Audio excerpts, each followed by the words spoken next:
తూర్పుగోదావరి జిల్లా సీతానగర మండల పరిధిలోని రఘుదేవపురంలో దారుణం చోటు చేసుకుంది. ఆడపడుచుల వేధింపులు భరించలేక మహిళ తన పిల్లలతో కలిసి రోడ్డుపై పడింది. బాధితురాలు ప్రియదర్శిని భర్త 2021లో కోవిడ్తో మృతి చెందాడు. దీంతో నాటి నుంచి తనను తన ఆడపడుచులు వేధిస్తున్నారని బాధితురాలు వాపోయింది. ఫీజులు కట్టలేక తన పిల్లలను కాలేజీకి కూడా పంపలేకపోతున్నట్లు ఆవేదన వ్యక్తం చేసింది. తన భర్త పేరు మీద ఉన్న ఆస్తులను ఆడపడుచులు రాయించుకున్నారని, ప్రభుత్వం తమకు న్యాయం చేయాలని ప్రియదర్శిని కోరింది.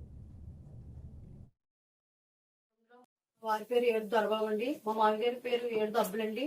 మేము రఘుదోపాలంలోనే ఉండేవాళ్ళమండి. అక్కడ మా మామయ్య గారి నిమిత్తము, మా వారి నిమిత్తము, వైజాగ్ జాబ్ నిమిత్తం అక్కడ ఉండేవాళ్ళమండి. వైజాగ్ లో ఉండేవాళ్ళమండి మేము అందరూ.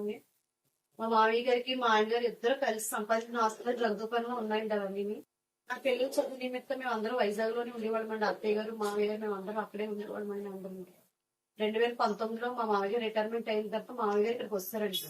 నా భర్త అయిన దొరబాబు మేమందరం పిల్లల చదువు నిమిత్తం వైజాగ్ లో ఉండేవాళ్ళమండి. మేము 2021లో మా ఆడపడుచు చంద్రలీల గ్రామ సర్పంచ్ గా పదవిలో చేయటకు మేము ఎన్నికలు పోటీ చేయడం, మేము అందరం వైజాగ్ నుంచి రమ్మంటే ఫోన్ చేస్తారు అన్నిటికీ మేము అందరం బయలుదేరి ఇక్కడికి వచ్చామండి. రఘుదోపురం వచ్చామండి.